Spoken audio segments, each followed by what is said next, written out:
Terima kasih pemirsa Anda kembali menyaksikan Kominfo Newsroom. Pemirsa, setelah 2 tahun direncanakan, Presiden Joko Widodo mengesahkan sistem pembayaran jalan tol Nirsentuh atau Multi-Lane Free Flow. Dan sistem digital pembayaran tol ini telah diatur dalam Peraturan Pemerintah Nomor 23 Tahun 2024. Lantas pemirsa, seperti apa bentuk dari sistem pembayaran ini dan bagaimana mekanisme dari sistem pembayaran yang baru ini? Malam hari ini kita akan membahasnya bersama Bapak Sony Wibowo selaku anggota Badan Pengatur Jalan Tol Unsur Pemangku Kepentingan. Selamat malam Pak Sony, apa kabar Bapak? Malam, ya. Baik, alhamdulillah. Ya. Ya, alhamdulillah baik.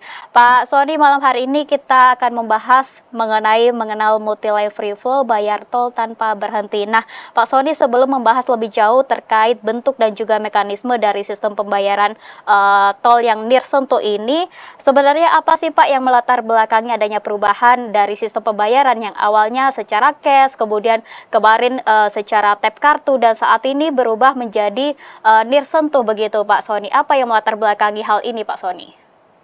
Ya, salah satu yang menjadi masalah di jalan tol itu adalah kemacetan, ya, yang umumnya terjadi di pintu tol. Ya, dan kita berharap dengan adanya teknologi Nirsentuh ini, ya, proses transaksi di tol itu, ya, tidak lagi menjadi hambatan. Jadi para pengguna jalan tol, ya, bisa melewati gerbang tol dengan lancar, ya. Tujuan utamanya salah satunya juga itu, ya.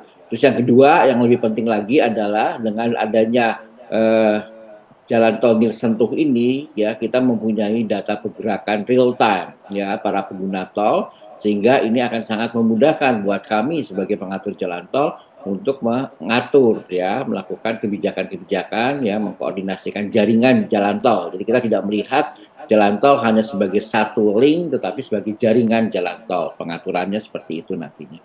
Ya, untuk mengurai kemacetan ataupun kepadatan di jalan tol begitu ya Pak Sony menjadi salah satu alasan dalam mengubah sistem pembayaran di tol di Indonesia ini. Nah, kemudian Pak Sony, bentuk dan mekanisme penggunaan sistem yang baru ini bagaimana? Apakah ini merupakan sebuah aplikasi atau menggunakan web atau seperti apa Pak Sony? Ya sih sebenarnya kan idealnya awalnya kita berharap menjadi sistem menggunakan satelit. Jadi kendaraan-kendaraan itu terdeteksi dengan menggunakan satelit sehingga kalau kendaraan tersebut melewati suatu segmen jalan tol maka otomatis akan terdidak, ya. Ya, namun teknologi ini dalam implikasinya atau aplikasinya di Indonesia belum sepenuhnya bisa diterapkan, ya, karena memang kondisi environment di Indonesia-nya yang belum sesuai dengan teknologi yang dibawa, ya, ke sini. Makanya kita rencananya akan ada masa transisi, ya, menggunakan single lane free flow, ya, seperti itu. Ya, kemudian sejauh ini persiapan dari BPJT sendiri dalam mempersiapkan MMLFF ini bagaimana Pak Sony?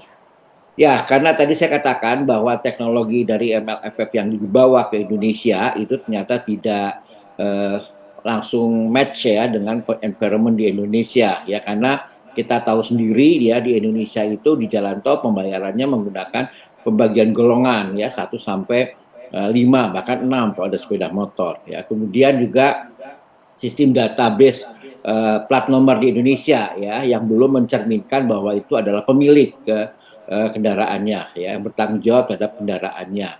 Juga kemudian banyak jaringan jalan di tol di Indonesia pun sistem pembayarannya berbeda-beda. Ada sistem terbuka, sistem tertutup, sistem zonasi dan sebagainya. Nah, ini sebenarnya agak sulit, ya, di capture atau diikuti oleh teknologi yang dibawa dalam rencana di MNLF itu. Makanya kalau ditanya persiapan, ya udah kita uji coba dulu, ya, dengan menggunakan single lane free flow. Artinya, ya, pengguna akan menggunakan sistem yang akan dipakai SLFF namanya, tapi menggunakan barrier, ya, entah terdeteksi dengan menggunakan kamera, ya, dan sebagainya. Nah, itu akan kita uji cobakan di Bali, ya, rencana diuji di Bali, ya, harapannya itu bisa kita selesaikan, ya, di akhir tahun ini.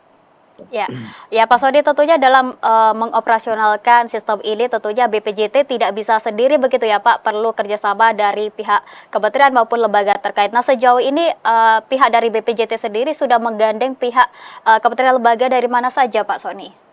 Hal yang penting dalam melaksanakan teknologi MNLF ini adalah kita harus merangkul BUJT, operator jalan tol. Kami di sini adalah regulator jalan tol. Sementara yang selama ini melakukan transaksi pembayaran tol itu adalah operator jalan tol atau kita menyebutnya sebagai BUJT, Badan Usaha Jalan Tol. Nah, ini yang harus kita rangkul. Makanya nanti sistem ini harus bisa match dengan sistem yang akan dilakukan oleh teman-teman di operator jalan tol. Makanya hal yang pertama kali kita lakukan adalah kita merangkul teman-teman dari BUJT untuk bisa melaksanakan sistem ini. Dan juga yang lebih penting lagi adalah tadi isu yang utama adalah masalah database plat nomor kendaraan yang belum mencerminkan kepemilikan, itu pun kita tertibkan dan kita minta bantuan dari teman-teman di Korlantas ya sebagai bentuk nanti law enforcement-nya. Ya, jadi misalnya para pengguna tol yang menggunakan sistem ini dan ternyata lolos tidak berbayar ya, tidak bayar, nah itu akan coba kita law enforcement kan dengan bantuan dari Korlantas. Demikian pula dengan kerjasama yang kita lakukan juga dengan Bank Indonesia, karena kan ini model sistem transaksi, walaupun transaksi tol yang selama ini dilakukan oleh teman-teman operator jalan tol ya BUJT ya, tetapi ini kan adalah sistem baru ya yang berupa service fee atau apapun namanya nanti, itu ada pengelolaan keuangan ya yang akan dikelola oleh para orang yang membayar tol. Nah, ini pun harus kita koordinasikan juga dengan Bank Indonesia ya, karena kita pun sistem ini pun kan termasuk mengkolek uang ya seperti itu. Itu Ya, yang utamanya ya. Jadi kita kerjasama dengan BUJT-nya, dengan Korlantas dan juga dengan Bank Indonesia. ya Pak Sodi, kemudian tadi Bapak menyampaikan bahwa sistem tol Nirseto ini menggunakan sebuah sistem ataupun satelit begitu. Nah, kemudian nantinya cara memonitor pembayaran tol ini oleh masyarakat bagaimana? Apakah nantinya juga ada sanksi bagi pengguna kendaraan yang tidak membayar akses tol ini, Pak Soni? Nah, ini perlu diingatkan bahwa saat ini kita belum menggunakan sistem satelit. Kita masih menggunakan single lane free flow ya. Jadi MNL itu nanti ya setelah semuanya siap ya seperti itu. Karena kita juga ingin sistem ini jalan dulu ya, makanya kita perlu ada masa transisi yang tadi saya katakan di awal, sistem ini tidak serta merta sesuai dengan iklim karakteristik yang ada di Indonesia. Istilahnya tidak plug and play gitu ya, datang main terus langsung bisa jalan, tidak, ada masa transisi dan kita sudah sepakat ya dengan yang akan membawa sistem ini ya itu tahun lalu untuk menggunakan ada masa transisi ya, masa transisi ini yang kita sebut SLFF, single lane free flow ya, dengan menggunakan barrier ya. Tahun lalu sudah sepakati ya, kemudian kita uji coba di Bali pada tahun lalu tapi ternyata tidak terlalu bagus ya, nanti kita coba lagi ya. Harapannya di bulan ini kita sudah berbicara tentang masalah skenario uji coba yang akan dilakukan di Bali, lanjutan dari tahun lalu. Kemudian nanti kalau akan kita uji cobakan, mudah-mudahan sekitar September atau Oktober itu sudah terlihat hasilnya dan mungkin bisa kita implementasikan di jalan tol lain ya selain di Bali. Jadi untuk single lane free flow. Nah, kalau single lane free flow ini sudah cukup berhasil, nanti kita kembangkan lagi ya sampai nanti ujungnya adalah menggunakan satelit ya, seperti itu ya. Ada tahapannya ya, tidak kita langsung hari ini besok atau bulan depan langsung menggunakan sistem satelit, tidak ya, karena teknologi yang mereka bawa ke sini pun ternyata tidak terlalu match dengan kondisi di Indonesia ya, seperti itu. Ya, tadi Pak Soni juga menyampaikan bahwa di tahun ini akan menguji cobakan sistem ini di tol yang ada di Bali begitu ya Pak Soni. Nah, Ya, betul. kemudian dari BPJT sendiri, apakah ada target untuk keseluruhan tol di Indonesia ini yang menerapkan sistem ini Pak Soni?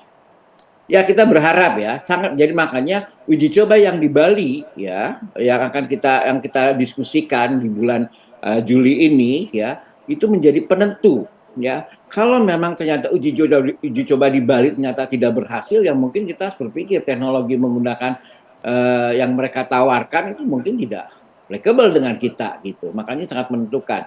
Ya, maka kita berharap kalau uji coba di Bali ini sukses, kita nanti akan lanjut uji coba ini untuk jalan tol di luar Bali tahun depan. Ya, kalau tahun depan sukses juga ya di jalan di luar Bali, kita coba nanti di jalan-jalan tol yang cukup kompleks ya, yang misalnya angkutan beratnya banyak segala macam seperti di Jor seperti itu. Nah, harapannya tahun 2026 atau bahkan 2027 kita sudah bisa memigrasi ya menjadi konsep MNLF. Tetapi kan itu sangat tergantung dari uji coba kita tahun ini gitu. Ya, baik. Kemudian terakhir Pak Sony, apakah sejauh ini masyarakat sudah memahami terkait sistem ini, Pak Sony? Masyarakat belum kita edukasi karena kita masih menguji coba internal. Ya, nanti kalau uji coba ini sudah cukup berhasil dan nanti kita coba diimplementasikan uh, tahun depan untuk jalan tol yang lain, edukasinya akan menyertai ya. Dan masyarakat pun harus paham ya. Banyak berita-berita mengatakan MNLF akan dilakukan tahun ini segala macam dengan kantas dan segala macam, itu belum. Ya, kita tetap akan melaksanakan uji coba dulu ya. Skenario uji cobanya akan kita sepakati bulan Juli.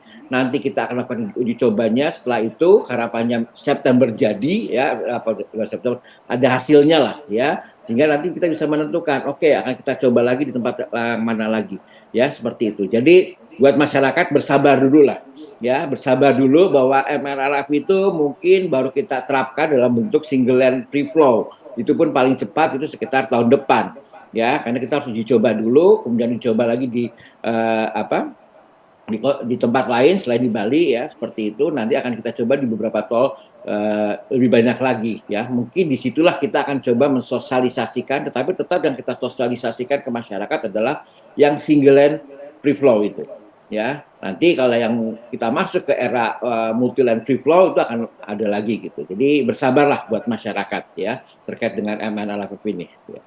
Ya, tentunya kita sama-sama berharap begitu ya Pak Sony agar uji coba penerapan dari sistem ini berjalan lancar dan sukses agar bisa menghindari ataupun mengurai kemacetan dan juga Ya, kita kepadatan berharap di seperti jalan ini ya. tol. Jadi Sentuk ini bisa menjadi teknologi yang bisa kita gunakan di seluruh jaringan tol di Indonesia ya. Ya, ya baik. Baik, terima kasih Bapak Sony Wibowo selaku anggota Badan Pengatur Jalan Tol Unsur Pemangku Kepentingan. Terima kasih Bapak sudah bergabung bersama Dialog Kominfo Newsroom. Selamat Sama-sama. malam Bapak. Selamat malam ya. Dan pemirsa, kami akan segera kembali dengan informasi lainnya, tetaplah di Kominfo Newsroom.